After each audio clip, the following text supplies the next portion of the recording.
The delivery truck didn't have a logo, and the driver was wearing a tactical vest instead of a uniform. I saw it because I don't sleep, and because my second-story blinds are angled specifically to catch the sweep of headlights across the cul-de-sac.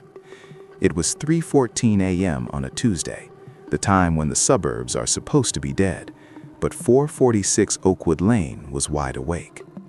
Most people think the suburbs are about safety, about manicured lawns and HOA regulations regarding the height of your fence.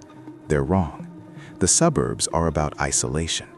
You can do anything you want in a 4-bedroom colonial as long as you keep the noise down and bring your trash bins in by sunset. I know this because I watch. I know Mrs. Higgins is drinking again by the way she parks her Lexus, crooked, one wheel on the grass. I know the Miller kid is selling Adderall because of the bicycle traffic at 4 p.m. But the new guy at 446, Elias Thorne, he was a blank slate, and that terrified me. Thorne moved in 3 months ago. No moving van, just a series of black SUVs that backed into the garage, unloaded heavy crates, and left. He paid cash for the house. I checked the county clerk records online. He has no digital footprint, no LinkedIn, no Facebook, no criminal record under that name. He's a ghost in a polo shirt. The driver truck stepped out. He didn't ring the doorbell. He tapped a code into the keypad on the garage door. That was the first red flag. Delivery guys don't have your garage code. The door rolled up with a low, well-oiled hum, revealing nothing but darkness inside. Thorne had hung heavy industrial tarps floor to ceiling just inside the garage door. It was a kill room or a clean room. 2 men exited the back of the truck. They were supporting a third person between them, a woman. She was limp, her feet dragging on the asphalt, head lolling forward. She wasn't drunk. I know drunk. This was sedation. They dragged her past the threshold. The driver scanned the street, looking right at my window, and then they vanished behind the tarps. The door rolled down. The truck idled for 2 minutes, then drove off without lights. I sat in the dark, my heart hammering a rhythm against my ribs. I wrote it down in the ledger. 3:17 a.m. Female subject delivered, unconscious. 3 males involved. For the next 3 days, 446 was silent. No lights, no movement. But the vents on the roof were working overtime. I could see the heat shimmer coming off the exhaust stacks, even in the cool autumn air. Thorne was running something hot in there. An incinerator? A kiln? Or an industrial sterilization unit? The smell hit the neighborhood on Thursday. It was faint, masked by the scent of burning leaves from down the block. But I caught it. Acrid, chemical, like burning plastic and rubbing alcohol. Mrs. Higgins complained on the neighborhood Facebook group about a skunk, but I knew better. That was the smell of Erasure. I needed to get closer. Friday is trash day, the golden hour for people like me. You learn everything about a person from what they throw away. The Millers throw away pizza boxes and failed math tests. Thorne never put a bin out, not once in 90 days. He packed his trash out. Every Sunday night, he'd load black contractor bags into the trunk of his nondescript gray sedan and drive away. He was dumping it somewhere else. I decided to force an interaction. I waited until Saturday morning. Thorne was out washing his car, a performance of normalcy that felt rehearsed. He washed the same spot on the hood for 5 minutes. I grabbed my rake and headed out. I worked my way down the property line, inching closer to his driveway. "Morning," I called out. Thorne stopped scrubbing. He didn't jump. He moved with a slow, predatory fluidity. He turned, the sponge dripping soapy water onto his shoes. He was average height, brown hair, generic face. The kind of face you forget the second you look away. That was his superpower. "Morning," he said. His voice was flat, no regional accent. "I'm Ben, from across the street. Haven't had a chance to welcome you to the neighborhood." "Thanks, Ben." He didn't offer his name. He didn't smile. "Noticed you've been doing some work in the garage," I said, leaning on my rake. "Heard the power tools late last night. Hope the renovation is going well." It was a test. There were no power tools last night, just the silence and the heat shimmer. Thorne stared at me. His eyes were pale, almost colorless. He was assessing me, calculating the threat level. "Insulation," he said. Replacing the old fiberglass. It's toxic. Right. Toxic. Gotta be careful with that stuff. I nodded toward the house. You live here alone? I like the quiet, he said. It wasn't an answer. Well, if you need a hand with anything, or if you need to borrow a bin on trash day, noticed you missed the pickup. Thorne dropped the sponge into the bucket. The splash sounded like a gunshot in the quiet morning. I handle my own waste bin. You should worry about your own. I see you still haven't fixed that gutter on the north side. I froze. My north gutter had come loose 2 days ago. You can only see it from his backyard. He had been watching me, too. Have a nice day, he said, turning his back. The conversation was over. I went back inside, my skin crawling. He knew. He knew I was watching, and he didn't care. He was confident. Too confident. That night, the activity escalated. At 11 p.m., a black sedan pulled up. A man in a suit got out, carrying a metal briefcase. He went inside. At 1 a.m., the garage door opened. The woman walked out. I grabbed my binoculars. It was the same woman from Tuesday, same height, same build, but she was different. Her hair was cut short and dyed platinum blonde. She walked with a different gait, confident, upright, not dragging. She was wearing expensive clothes. She got into the passenger seat of the sedan. The man in the suit handed her a thick envelope. She checked the contents, nodded, and they drove away. It wasn't a kidnapping. It wasn't a murder factory. It was a chop shop, but not for cars, for people.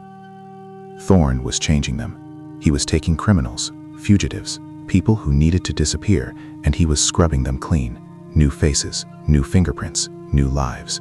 The renovations were plastic surgery, dental restructuring, and chemical peels done in a suburban garage wrapped in industrial tarps. I should have called the police right then, but I hesitated. Who were these people? Cartel? Mafia? Government black ops?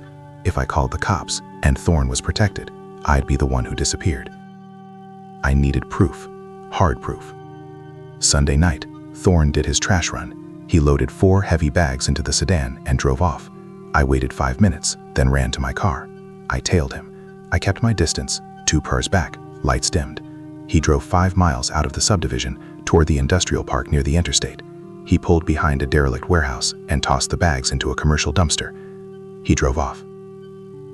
I gave it 10 minutes, then pulled up to the dumpster. I had a flashlight and a pocket knife. I climbed in. The smell was horrendous, rotting food and wet cardboard, but Thorne's bags were distinctive, heavy-duty, double-knotted. I slashed one open. Inside, I found the debris of identity, shredded passports, a pile of bloody gauze, empty vials of lidocaine and medical-grade adhesive, and then at the bottom, something harder, a mold, a plaster cast of a face. It was a negative impression of a nose and chin, the old face, the discarded face. I took a picture with my phone. Then I saw the other bag. It was heavier. I cut it open. It wasn't medical waste. It was clothes. A bloody suit jacket with a bullet hole in the shoulder, a pair of muddy boots, and a wallet. I opened the wallet. The driver's license belonged to a man named Marcus Vane. I recognized the name immediately. He was on the news 3 days ago. A massive embezzlement scheme in Chicago. He was supposed to be in the wind. Thorne wasn't just changing faces. He was laundering the worst people in the country. I heard the gravel crunch behind me. I didn't turn around. I knew who it was. I had been sloppy. I had been so focused on the trash, I didn't see him circle back. "You're persistent, Ben," Thorne's voice said. It echoed in the alleyway. I slowly turned, raising my hands. The flashlight beam cut through the darkness, illuminating Thorne. He was holding a pistol, fitted with a suppressor. It looked huge in his hand. "I'm just scavenging," I stammered. It was a pathetic lie. Thorne sighed. He didn't look angry. He looked disappointed, like a teacher with a slow student. Scavenging for evidence? You got the photos, didn't you? The cloud backup is probably already syncing. I didn't send them to anyone, I said quickly. Look, I don't care what you do. I'm a nosy neighbor. That's it. You are, Thorne agreed. He lowered the gun slightly. And that's a problem. Because my clients value privacy above all else. They pay a premium for the guarantee that no one is watching. I won't say a word, I swear. Thorne stepped closer. Everyone says that. Until the FBI knocks on the door, or the reward money looks tempting. You're a liability, Ben. I braced myself for the shot. I thought about my empty house, my unwashed dishes, the ledger sitting on my desk by the window. I wondered if anyone would notice I was gone. Probably Mrs. Higgins, eventually. But, Thorne continued, killing you is messy. It brings heat. Police investigations. Cadaver dogs. I hate dogs. He holstered the gun. So, I'm going to offer you a choice. I stared at him, my breath coming in jagged gasps. What choice? Option A, I put a bullet in your head right now. I dissolve your body in a barrel of hydrofluoric acid in my garage, and you become a missing person statistic. He paused, letting the reality sink in. Option B, you become a partner. I blinked. What? I need eyes, Thorne said. I'm in the garage 18 hours a day. I can't watch the street. I can't watch the perimeter. You notice everything. You notice the delivery truck. You notice the trash. You notice the gutter. He reached into his jacket pocket and pulled out a stack of cash. It was thick, bound in rubber bands. $10,000 a month, he said, tax-free. Cash. All you have to do is keep doing what you're doing. Watch the street. If you see a cop car, a strange vehicle, or anyone snooping who isn't me, you text me. That's it. He tossed the stack of money. It landed at my feet in the mud. You buy my silence, I whispered. I buy your talent, he corrected. You're a natural voyeur, Ben. Why do it for free when you can get paid? He stepped back toward his car. Take the money. Go home. Delete the photos. If I see a cop car at my house tomorrow, I'll know you chose option A. And I promise, I'll find you before they find me. He got in his car and drove away. I stood there for a long time, staring at the money. It was dirty. It was blood money. It was payment for letting monsters disappear into the world. I picked it up. The drive home was a blur. When I pulled into my driveway, the house at 446 was dark. Quiet. Just a normal suburban home. I went inside. I deleted the photos from my phone. I deleted them from the cloud. I took the ledger, my record of everything, and I tore out the pages about Thorne. I shredded them. Then I sat by the window. It's been 6 months since that night. Thorne is still there. The trucks still come at 3 a.m. The black sedans still drop off terrified people and pick up confident strangers. I don't ask questions anymore.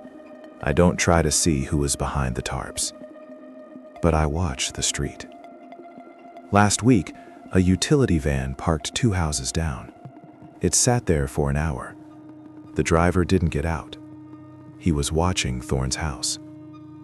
I picked up my phone. I typed a message. Blue van, 2 doors down. Occupants watching you. I hit send. 2 minutes later, Thorne's garage door opened. The gray sedan pulled out and drove slowly past the van. The van started up and drove away, spooked. My phone buzzed. A single emoji. Thumbs up. The next morning, there was a thicker envelope in my mailbox. I'm not just a neighbor anymore. I'm part of the ecosystem. I realized something about the suburbs that I hadn't understood before. We all have secrets. Mrs. Higgins has her vodka. The Miller kid has his pills. And I have the monsters across the street.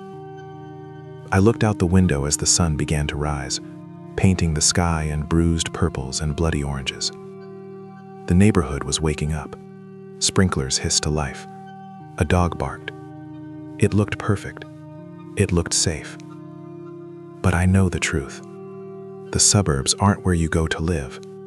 They're where you go to hide. And as long as the check's clear, I'll make sure nobody finds us.